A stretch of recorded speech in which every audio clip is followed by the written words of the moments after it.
You're probably wondering, hey, why am I at riverfront right now? I'm standing in front of an Airbnb property that I've owned for the past 5 years. There's 3 little cabins up here. About 5 years ago, I purchased, renovated them, and turned them into Airbnb vacation rentals. So we bought these things right before COVID, and just like everybody else who held real estate during that period, there's been a massive spike in values. We originally had bought these things to flip. We did have a small profit on the table, but the location here is phenomenal. Like you can see, there's river frontage. We're probably 20 minutes from 3 different ski resorts. So instead of flipping them, we pivoted on strategy and decided, hey, let's actually refinance these things and turn them into a long-term vacation rental. This lead came in through a direct mail piece, one of our direct mail marketing pieces. It's one of like the oldest marketing techniques in the book. There's a lot of different ways you can utilize it to invest in real estate and basically generate seller leads. You send a letter or a postcard to an individual who owns a property saying, hey,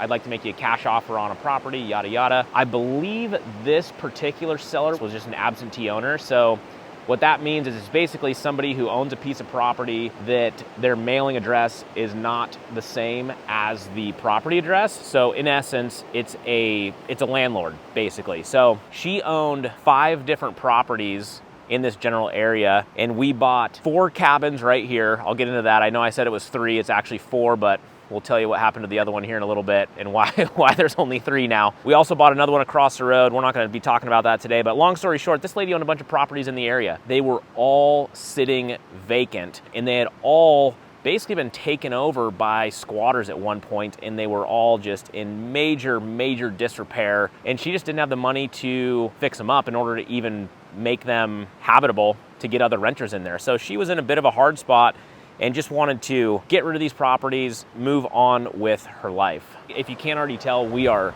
literally up in the mountains, gorgeous surroundings, so which makes for a phenomenal Airbnb and or vacation rental. Originally, when we bought this particular parcel, there were 4 cabins on this piece of land here. This little pad you see right here, which is just now nothing more than a parking pad. There was actually a 4th house right here. I called it a cabin, but it was actually an older manufactured home that was right here. Basically, this whole complex had been taken over by squatters, tweakers, you name it. They were basically having their way with the place. And I think from what I could tell at the time, they were cooking up something. It was just too far gone. So what we ended up doing was just tearing it down. As you can see, it actually worked out well because there was limited parking for the cabins. So we got a little extra parking space, no more meth cooking cabin. So if you're looking for opportunities like this and you're not wanting to spend any money on marketing, like I mentioned, this came in through a direct mail piece. One way that will always work is by finding properties in an area that you're looking at. So if you were in your hometown looking to buy a mountain cabin or whatever the case may be, I call it just driving for dollars. Drive around,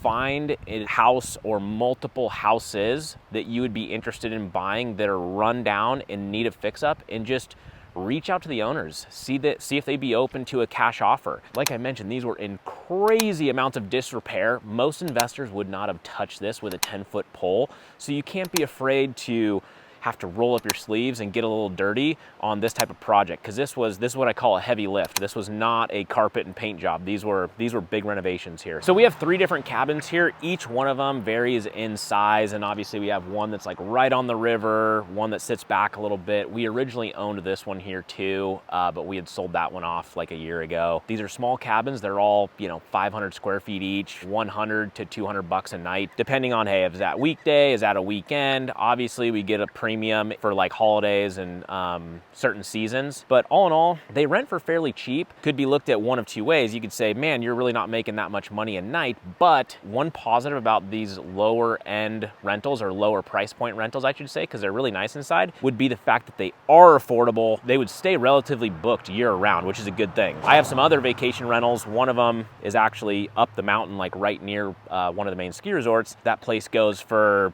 $700, $800, $900 a night, which is great. That one does really well, but it doesn't stay as occupied as these would because it's a little bit less affordable, if that makes sense. So I actually just sold one of these properties today. Today is closing day. I just actually left the title company signing docs. I'll get into the final numbers here in a sec, but before we do, I want to talk to you about what I actually paid for these properties and how much money I ended up putting into them in order to get them in the current condition they are. So we originally paid $75,000 for each cabin. Forget about the one that we tore down. So that ended up being $225,000 for all 3 cabins, 75 each. As I had mentioned, it was a bit of a heavy lift when it came to the repairs. They needed a lot of work. So we ended up pumping in about 100 grand into each property. So our basis in each property then is 175,000. At the time we were finishing these things up and getting ready to actually flip them, like I mentioned, they were probably worth 220 to 240.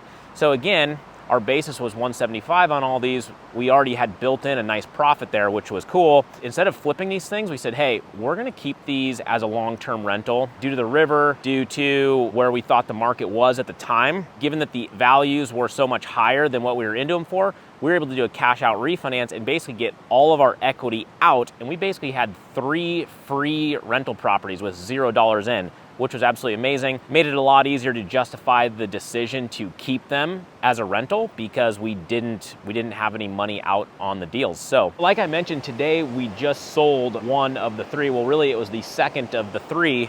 It was this middle blue cabin up here. When we listed this thing about 30 days ago, we really weren't sure what price we would get for them because there's not a lot of comps up here on the market, neither listed nor sold. And we do have the riverfront aspect to it. So it was hard to determine exactly what we were gonna get for it. So we ended up listing this thing at $425,000. We got it bid up all the way to $465,000 on a sale price for this thing, which is an absolute home run. And like I mentioned, you know, when we did our cash refinance, originally on this deal, the value was somewhere around 220 to 240. As you can see, that value has almost doubled over the last handful of years. So pretty excited about it. So obviously that's a pretty significant gain. And normally with a gain that size, I would be trying to do a 1031 exchange into another property or something like that. In this business, you win some, you lose some. And I actually had a pretty decent sized loss on another property. It was a 22 unit apartment building that just didn't go our way earlier this year. So